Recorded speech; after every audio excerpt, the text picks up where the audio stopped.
Shalom, irmãos. Em tempos de angústia, vamos falar de esperança. O tema deste vídeo é sobre idolatria.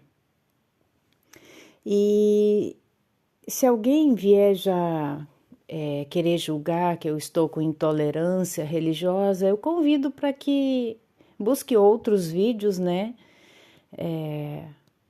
Porque a intenção aqui não é jogar pérolas aos porcos, tá?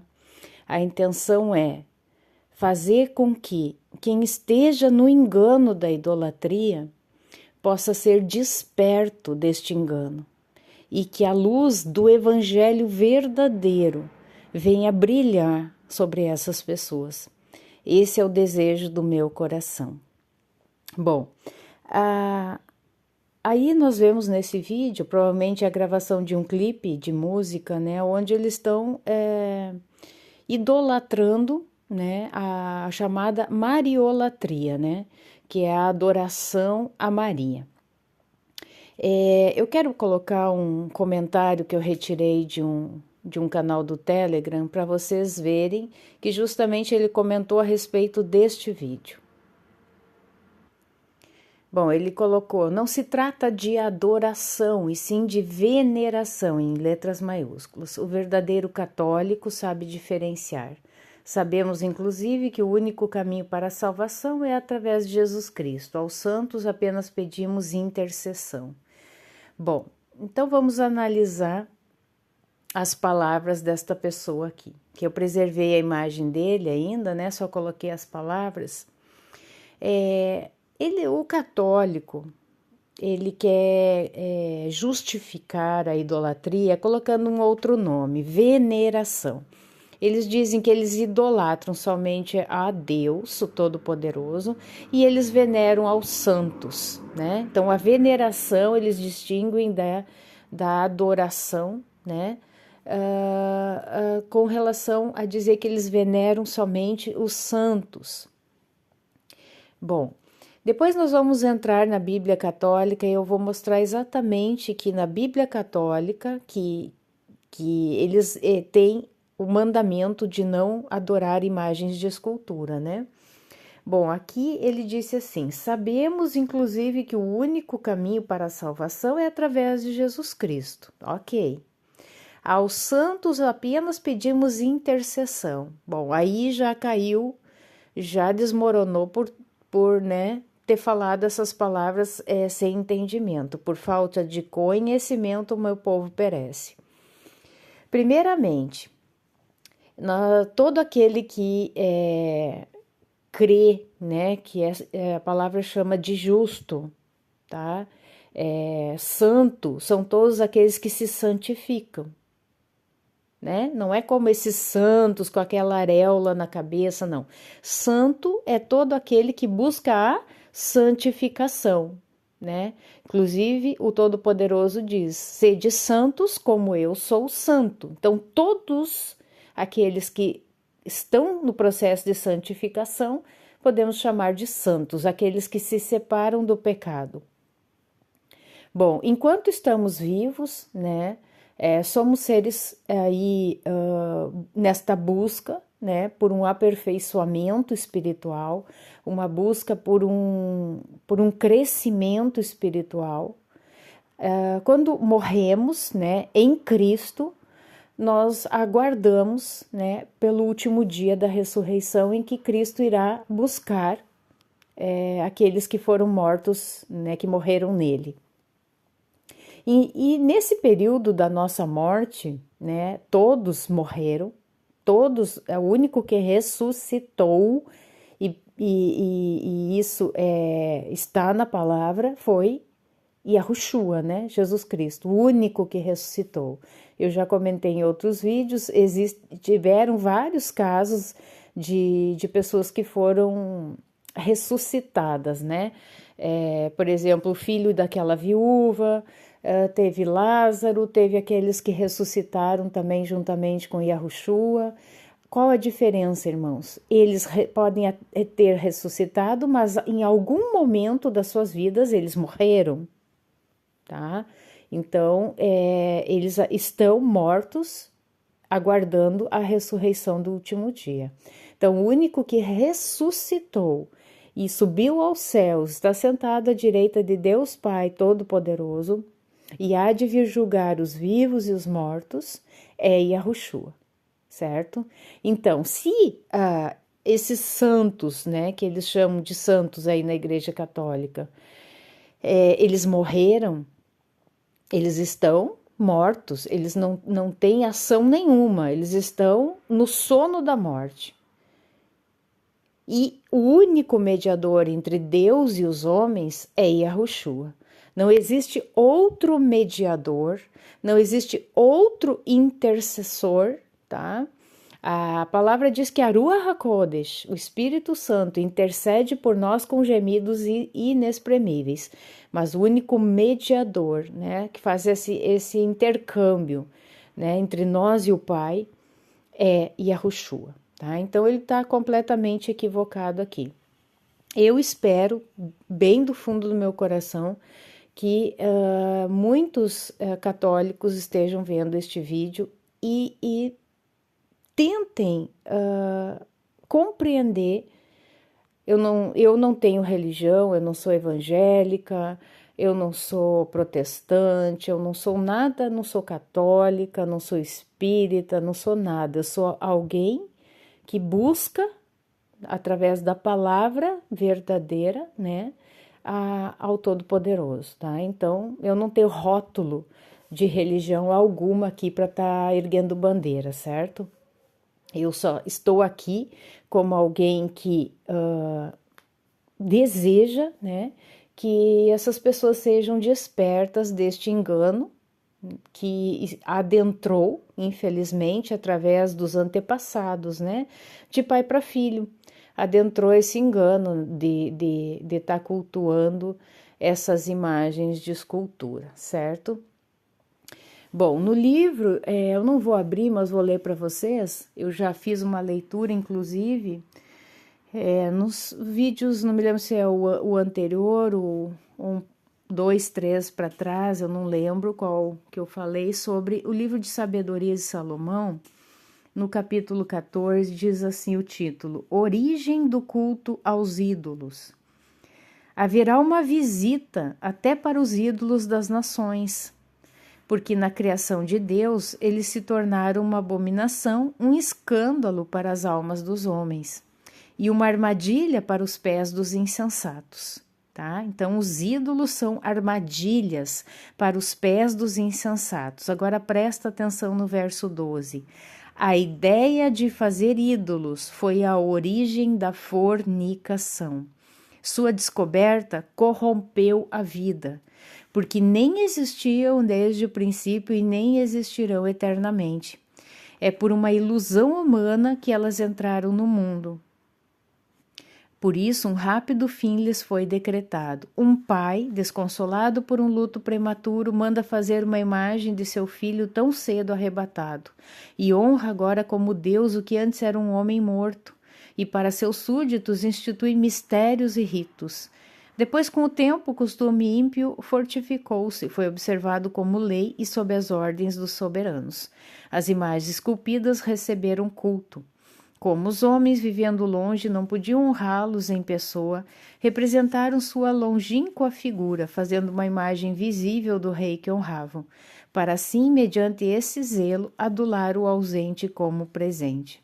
A ambição do artista promoveu esse culto, atraindo mesmo os que não o conheciam, pois, querendo este talvez agradar ao soberano, forçou sua arte a fazê-lo mais belo que a natureza. E a multidão, atraída pelo encanto da obra, considera agora objeto de adoração a quem antes honravam apenas como homem. E isso se tornou uma cilada para a vida. Homens, escravos, ou da desgraça, ou do poder, impuseram o nome incomunicável à pedra e à madeira. Não lhes bastou somente errar acerca do conhecimento de Deus, pois vivendo na grande guerra da ignorância, a tais males proclamam paz. Com seus ritos infanticidas, seus mistérios ocultos ou suas frenéticas orgias de estranho ritual, já não conservam pura nem a vida e nem o casamento. Um elimina o outro insidiosamente ou o aflige pelo adultério.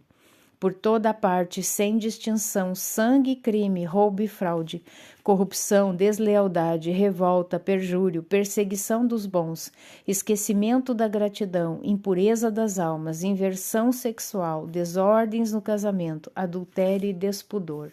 O culto aos ídolos inomináveis é princípio, é causa e é fim de todo o mal. Com efeito, ou entregam-se a divertimentos até o delírio ou profetizam a mentira, ou vivem na injustiça ou perjuram com facilidade. Pois confiando em ídolos sem vida, não esperam nenhum prejuízo de seus falsos juramentos. Por dupla razão, porém, a sentença os atingirá: pensar o mal de Deus, inclinando-se para os ídolos, e juraram contra a verdade e a justiça, desprezando a santidade. Pois não é o poder daqueles por quem se jura, mas o castigo devido aos pecadores, que persegue sempre a transgressão dos injustos. Quero ler com vocês esse texto que eu tirei deste site oapocalipse.com, enviado por Denis Fernandes, e eu achei bem interessante, vou ler com vocês. Essa palavra vem do grego eidolon, ídolo, e latreuen, adorar. Então, adorar um ídolo, né? Idolatria, adorar um ídolo.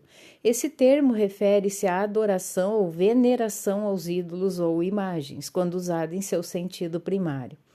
Porém, em um sentido mais lato, pode indicar a veneração ou adoração a qualquer objeto, pessoa, instituição, ambição e etc., que tome o lugar de Deus, ou que lhe diminua a honra que lhe devemos. Assim, idolatria consiste na adoração a algum falso Deus ou a prestação de honras divinas ao mesmo. Esse Deus falso pode ser representado por algum objeto ou imagem. A idolatria é má porque os seus devotos, em vez de depositarem a sua confiança em Deus, depositam-na em algum objeto de onde não pode provir o bem desejado. E em vez de se submeterem a Deus em algum sentido, submetem-se a valores representados por aquela imagem. Na idolatria, há certos elementos da criação usurpadores da posição cabível somente a Deus. Podemos fazer da autoglorificação um ídolo, como também das honrarias, do dinheiro, das altas posições sociais. Provavelmente aqui ele está falando aqui Gálatas 3:5. Praticamente tudo quanto se torna excessivamente importante em nossa vida pode tornar-se um ídolo para nós. A idolatria não requer a existência de qualquer objeto físico, tá? Então, eu achei bem interessante isso. Muitas pessoas acham que é necessário se ter uma imagem esculpida, né? Mas, às vezes, aquele ídolo está arraigado no nosso pensamento, no nosso agir, tá? Alguém que nós transformamos em ídolo, mesmo sem ter um objeto físico palpável para isso, né?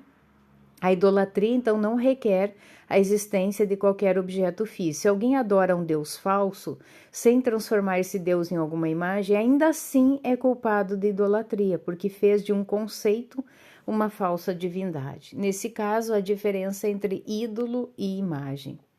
Deus condenou os ídolos, então aí ele coloca as várias passagens bíblicas que falam sobre isso. E também condenou as imagens para adoração. Era expressamente proibido ao povo de Israel fabricar imagens esculpidas ou fundidas para adoração. Imagens ou representações de deuses imaginários eram feitas em material como pedra, madeira, pedras preciosas, argila, mármore e etc. A lei mosaica proibia tal ação. Os profetas condenaram a prática juntamente com qualquer forma de idolatria. Essa legislação, como é óbvio, impedia que Israel se tornasse uma nação que cultivasse as artes plásticas, embora, estritamente falando, estas não fossem proibidas por lei. Tais leis não se aplicam às artes enquanto os produtos dessa atividade não forem venerados ou adorados.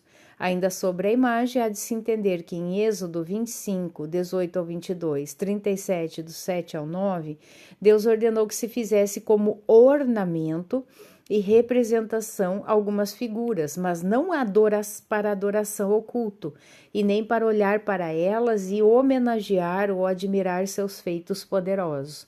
Trata-se de figuras de ornamento artístico e não objetos de culto ou adoração.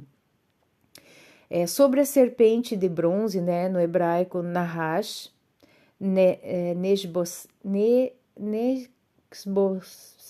Nesbosbete, a expressão empregada exclusivamente em 2 Reis 18:4 para denotar a serpente feita de bronze, ou melhor, de cobre, por Moisés.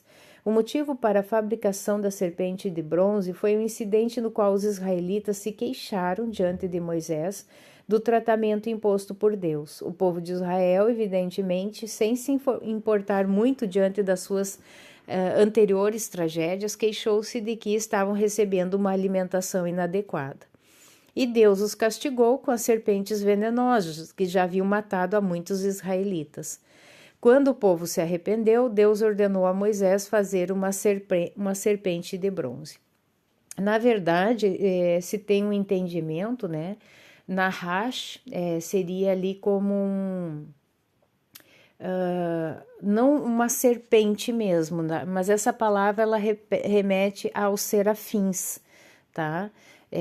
Então pode ter sido uma ação de anjos que fizeram aí com que esses homens viessem a padecer, tá? Então o serafim, tá? E não cobras mesmo, o animal cobra, tá? Então, aos israelitas foi prometido todo aquele que tivesse sido picado por uma serpente e contemplasse a serpente de bronze, movido pela fé, seria curado da picada da serpente e não morreria. Isso não é culto à serpente, nem veneração e nem adoração, e evidentemente Deus jamais admitiria. Prova disso foi que posteriormente indivíduos idólatras e supersticiosos entre os israelitas começaram a adorar a serpente de bronze. Então, o que foi levantado ali por Moisés provavelmente tenha sido uma figura dos serafins, tá? Do seraf, e não de uma serpente, né? Que justamente essa serpente aí, no mastro, é o símbolo, né? De vários cursos, principalmente os cursos da área da saúde, né? Medicina, farmácia, fisioterapia, enfim. Isso não é culto à serpente, nem veneração, nem adoração, e evidentemente Deus jamais admitiria. Prova disso foi que, posteriormente, indivíduos idólatras e supersticiosos entre os israelitas começaram a adorar a serpente de bronze, quando nos dias do rei Ezequias, essa figura de bronze foi destruída por haver se tornado um objeto idólatra, 2 Reis 18:4. Ezequias a chamou de Neustã, pedaço de bronze, dando a entender que a tal serpente era metal e nada mais. O fato do próprio Senhor Jesus, Yahushua, comparar a sua morte na cruz ao levantamento da serpente de metal no deserto por Moisés não significa idolatria ou justificativa para colocar objetos ou imagens para veneração ou adoração, já que o uso aqui é figurado. Assim como tantos foram curados de seu envenenamento físico, assim também em Yahushua, aqueles que olharem para ele, impelidos pela fé, são salvos das eternas consequências do pecado e da morte. Assim, em João 3,14, nas palavras de Yahushua, a serpente de metal torna-se um símbolo de Cristo como nosso remidor. Portanto, ao ser levantado, né, que é o que aconteceu no madeiro, ele atrairia todos os homens a si. João 12:32. E a redenção por ele preparada provê cura para o pecado e para a morte espiritual. Usualmente a serpente serve de símbolo do mal, representando o próprio Satanás, e essa circunstância se tornou bom símbolo da condição de perdição dos homens, cujas almas, por estarem alienadas de Deus, estão enfermas até a morte. As novidades da serpente permeiam como seu veneno o arcabouço inteiro de suas vítimas, e outro tanto sucede no caso do pecado, que entremecia a personalidade humana. No tempo de Moisés, a serpente de metal foi dependurada em um poste, a fim de mostrar aos israelitas que, embora o pecado houvesse atraído o julgamento, todavia lhes era oferecida a cura. cura essa verdadeiramente eficaz. Na cruz, né, no madeiro, embora não houvesse iniquidade alguma em Cristo, Yahushua se fez pecado por nós. E na cruz foi que ele derrotou o inimigo e fez dele um espetáculo público, é o que nos ensina Paulo em Colossenses 2, 14 e 15. Há também casos de ornamentação do templo de Deus, ricamente construído por Salomão, ou ainda a profecia da restauração do templo. Porém, todos esses objetos e imagens não era para invocação, intercessão ou para adoração, mas apenas ornamentação. Assim, o ídolo representa alguma divindade ou então é aceito como se tivesse qualidades divinas por si mesmo. Em qualquer desses casos, aquele objeto recebe adoração. Contudo, é possível haver imagem sem que seja adorada, como no caso dos querubins que havia no Templo de Jerusalém. Sem dúvida, esses querubins não eram adorados, nem eram padroeiros dos hebreus e nem intercediam por eles, nem eram recordações de pessoas que eles amariam. Não sei o que é que eles amavam, formando assim exceção acerca da proibição de imagens. Uma imagem também pode ser um amuleto que é concedido como dotado de alguma forma de poder de proteger, de ajudar ou de permitir alguma realização. E, naturalmente, é possível a posse de uma imagem esculpida ou pintada, representando algum santo ou herói, religioso ou não, sem que a mesma seja adorada, por ser apenas um lembrete de que deveria emular as qualidades morais e espirituais de tal pessoa. Por outro lado, quando tais imagens são veneradas, é provável que na maioria dos casos esteja sendo praticada a idolatria. As estátuas dos heróis no Brasil são comuns, mas nunca veneradas como deuses ou com poderes divinos, nem se faz elaboradas cerimônias ou procissões com elas. Eles são relembrados como grandes mestres, cidadãos, líderes e suas imagens são apenas memoriais desses fatos. Bom, a minha pessoa, eu sou um pouco mais radical com relação ao autor deste artigo. Eu prefiro não ter nada, mesmo que eu não vá adorar aquilo ali, eu prefiro não ter imagem alguma na minha casa, eu prefiro não ter nenhum tipo de pingente ou colar, tá? Eu prefiro, certo? Porque eu prefiro, como se diz, me precaver, né? Ter uma precaução do que realmente estar com risco de estar pecando, tá? O catolicismo romano crê na intercessão feita por aquele santo representado na imagem. Pensa que o espírito daquele santo pode ajudar, proteger, guardar e etc. Daí que todo tipo de objeto e representação material daquele santo passa a ser venerado, cultuado, adorado, e isso é idolatria. Além disso, as imagens desses santos são veneradas ou adoradas mediante alguma forma de cerimônia, que supostamente lhes transmite a honra e reverência do povo. Ora, se as imagens são apenas recordações dos irmãos de fé, então por que se presta consagração, procissão, oferecimento de flores, de beijos e curvam-se diante delas? Por que se ora a elas, faz-se pedidos, poesias e cânticos? Ora, se ajoelhar diante de uma imagem, orar olhando para ela, tocá-la, beijá-la, curvar-se diante dela, fazer oferendas, fazer procissão e elaboradas cerimônias, e se isso não for adoração e, consequentemente, idolatria, então fica difícil definir o que é adoração e o que é idolatria. Assim sendo, a declaração católica romana de que a honra devolvida nas santas imagens é uma veneração respeitosa, não uma adoração, parece mais com uma charada teológica. A Igreja Romana tem ensinado há séculos que os santos e Maria intercedem pelos fiéis. Ora, se eles estão mortos e seus espíritos são invocados, isso é invocação de pessoas que já morreram, isso é pecado. Bem lembrado aqui pelo autor, tá? Eu comentei sobre isso, de que essas pessoas morreram, né? Mas ele lembrou aqui que realmente, se eles estão mortos e estão invocando o espírito de pessoas mortas, isso é pecado, Isaías 8,19. Essa prática parece mais com o espiritismo do que com o cristianismo. Além do mais, há um só mediador ou intercessor entre Deus e os homens, e Yahushua, né, Jesus Cristo, o homem.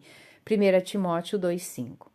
Os católicos romanos insistem em dizer que não adoram nenhuma imagem, nenhum objeto, nenhuma pessoa humana, mas só a Deus, porém, na prática, não é isso que se verifica. Os intelectuais romanistas, tal como seus colegas budistas, dizem que as imagens de escultura são apenas memórias de qualidade dignas de emulação de santos ou heróis espirituais, o que presumivelmente ajudaria os religiosos sinceros a copiarem tais virtudes. Entretanto, o povo comum não é sofisticado o bastante para separar a imagem da adoração, a autêntica distinção entre a adoração e veneração. O resultado disso é que a idolatria tornou-se muito comum na Igreja Católica, tanto no Oriente como no Ocidente.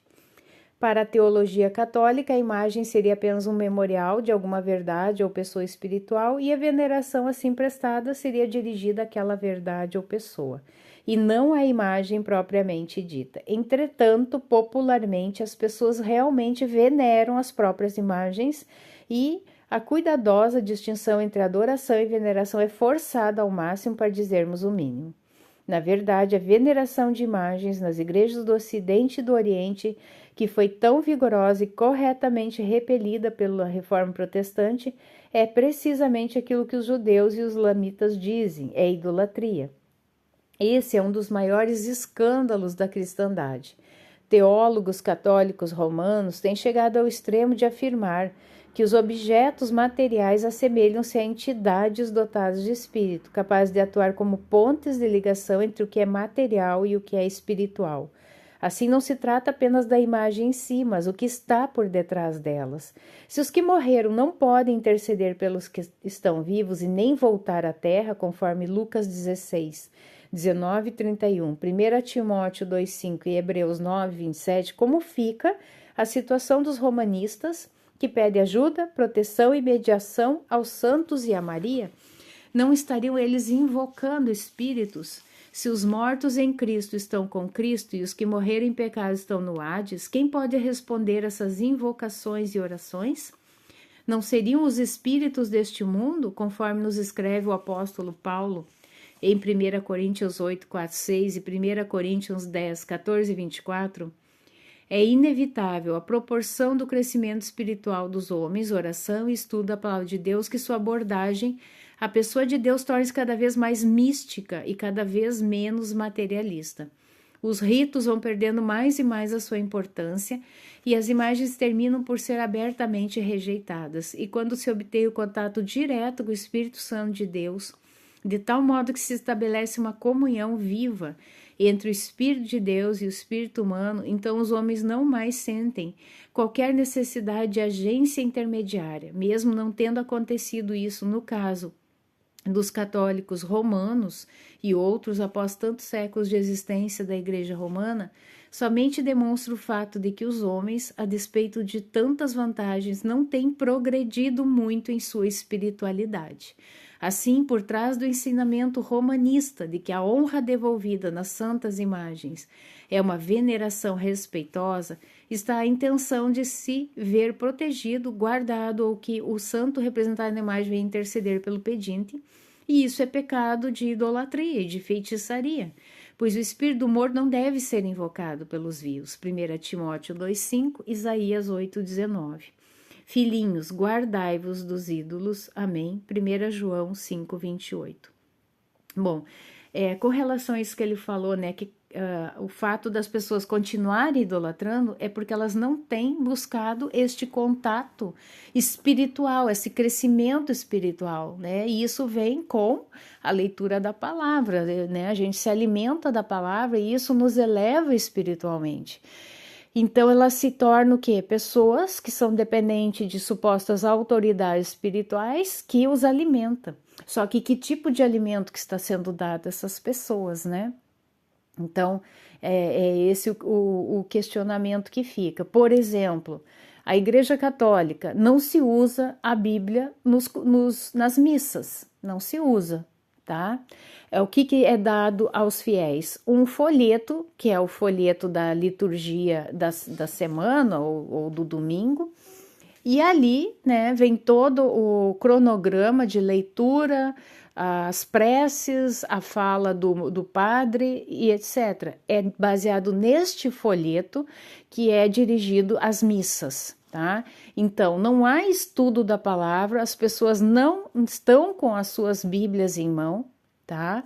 Então, se isso é o que elas se alimentam, este folheto dominical, fica complicado, irmãos, elas saírem da ignorância.